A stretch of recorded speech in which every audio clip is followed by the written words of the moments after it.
Good day everyone, this is the second video of this mini series and let us start.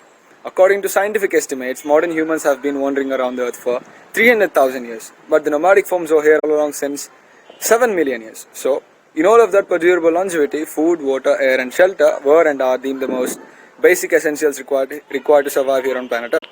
So, is at the end of the list, let us put that into some perspective. Are those 4 enough for us to survive? Yes. But are those 4 enough for us to live? No. Well then what else do we need? For instance, let us say we need an 8-digit bank balance, luxuries and of course human intimacy. To go a bit deeper, we could say we need ambition, purpose and the sense of safety and security in our lives. Well, the list evidently got better. We can't blame anyone else for that.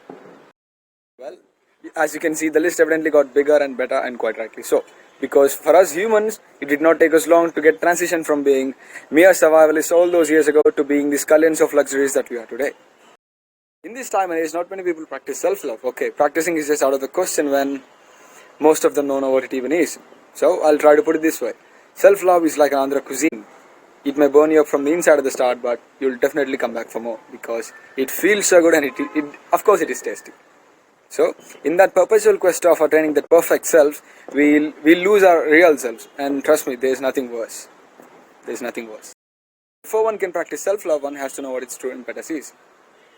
Self-love is just basic, having appreciation for oneself, aimed at the amplification of our thoughts, ideas and actions in psychological, spiritual and physical aspects of our lives.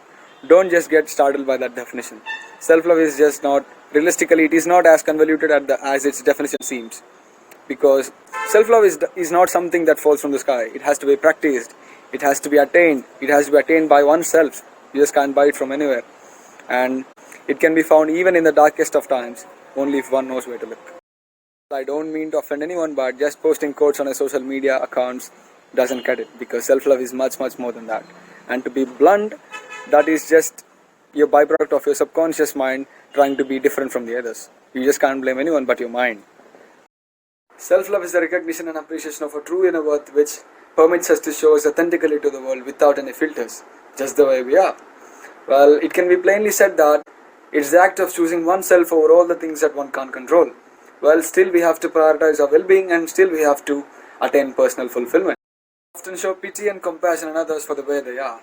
But to be honest, we are the ones that truly need our own compassion and pity. Because we push ourselves every day, mentally and physically, to be better, to be perfect, because we just can't understand the fact that being perfect is an illusion, because there is no thing that exists in the name perfection. There is nothing.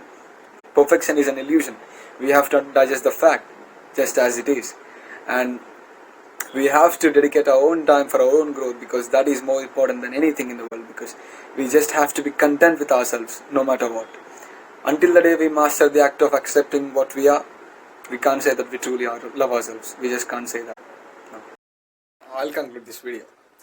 Beneath all these glories of this voguish world, self-love remains a phlegmatic virtue. Strictly speaking, discussing about mental health and self-love is not attention-seeking. It is not attention-seeking by any means. Hundreds die every day due to this. They'll commit suicide. Hundreds of people, they commit suicide every day due to this lousy judgment. And then people finally say, I wish they had come forward and spoke up. Well, we live in a society that stigmatizes mental health but mounts suicide. We have to change.